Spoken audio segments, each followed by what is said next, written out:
हवेली का रहस्य। गांव के बाहर एक पुरानी हवेली थी जो कई सालों से वीरान पड़ी थी। गांव वालों का कहना था कि उस हवेली में भूतों का बसेरा है।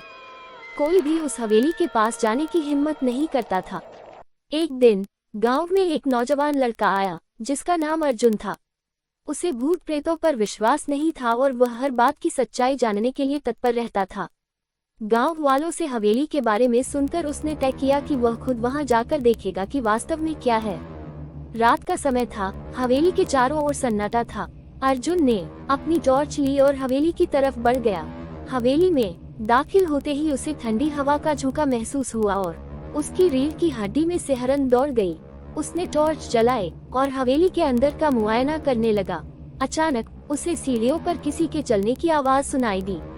उसने डरते डरते ऊपर देखा, लेकिन कोई नजर नहीं आया। उसने सोचा कि यह उसका वहम है और आगे बढ़ गया। तभी उसे किसी के रोने की आवाज सुनाई दी। आवाज सीढ़ियों के ऊपर वाले कमरे से आ रही थी। अर्जुन ने हिम्मत जुटाकर सीढ़ियां चढ़ी और कमरे के पास पहुंचा। उसने देखा कि कमरे के दरवाजे पर एक पुराना ताला लटका हुआ था, लेकिन आवाज अंदर से ही आ रही थी। अर्जुन ने ताला तोड़ने की कोशिश की, तभी दरवाजा खुद ब खुद खुल गया।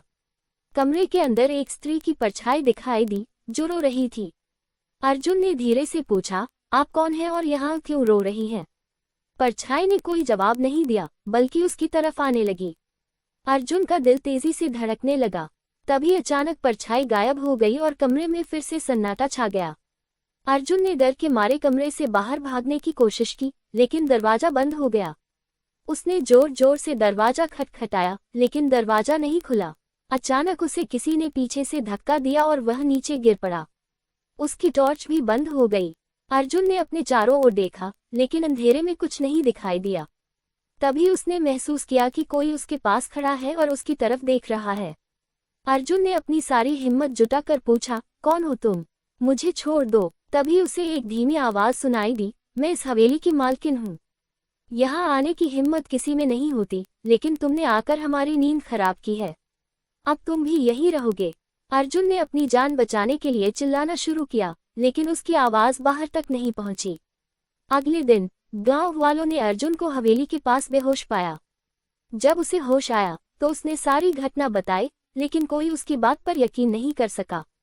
उसके बाद से अर्जुन ने फिर कभी हवेली का रुख नहीं किया और गांव वाले भी उस हवेली से दूर रहने लगे। हवेली अब भी वीरान है और वहां जाने की हिम्मत आज भी किसी में नहीं होती।